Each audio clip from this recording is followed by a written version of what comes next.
Une petite parenthèse créative, vous me proposez aujourd'hui, Florence. C'est un petit peu mon coup de cœur, cette parenthèse. Imaginez un cadre de montagne, de forêt idéal.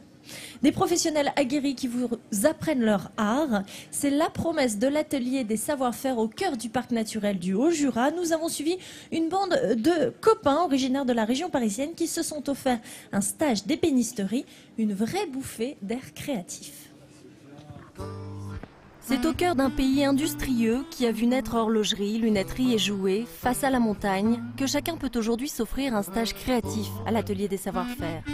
Patrick et 4 amis sont venus de région parisienne. Ils s'initient au travail du bois auprès de Claude, un ébéniste professionnel. 0304. Et nous, il nous faut en fait, on a 0,75 puisque donc. Oui, mais t'as du réglage là. Les planches sont débitées à l'arrivée des stagiaires. Leur travail consiste donc à monter les meubles et réaliser les finitions. Il y a plein de choses à faire. Il faut coller des pièces, il faut raboter, il faut assembler, il faut poncer, il faut monter la quincaillerie, monter des poignées. Voilà, il y a mille choses qui font que pendant une semaine, on fait jamais 2 fois la même chose. Confiturier, présentoir, chevet ou îlot de cuisine, chaque participant repart ainsi avec sa création. Myriam, plus habituée aux essences de parfum que de bois dans sa profession, s'est découvert de réelles capacités manuelles. Moi, j'ai surtout eu à assembler et j'ai surtout à découvrir le maniement même d'une visseuse, d'une dévisseuse, d'une scie et de ma rapidité d'exécution ou pas.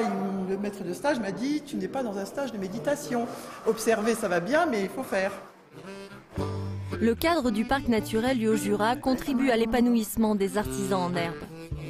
C'est vrai que pour nous, ça fait comme des vacances, parce que le fait pour des Parisiens de venir dans le Jura, c'est on se sent en vacances. C'est sûr qu'on ne regrette pas de s'être levé tôt quand on voit les paysages lorsqu'on arrive en voiture ici, etc. Donc c'est vrai que le cadre apporte un plus. L'ébéniste jurassien raconte au passage la vie dans la région et lui-même s'enrichit des récits des stagiaires. Ça me permet pendant deux fois une semaine de sortir un petit peu de mon atelier, voir un peu même de ma solitude, parce que je passe quand même le plus clair de mon temps tout seul. Donc là, c'est vrai que c'est un changement brutal.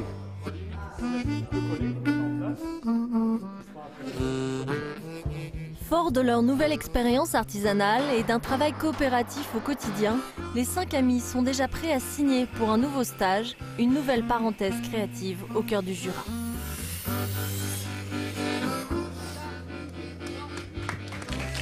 Le savoir-faire jurassien, on vient de le voir Alors là, hein, Florence. évidemment, là c'est un exemple de stage, mais il y a au total 23 formations proposées par l'atelier. On peut s'essayer comme modiste à faire de la mosaïque, de la sculpture au couteau, de la ferronnerie d'art ou de la lunetterie. On en parlera tout à l'heure avec Nathalie.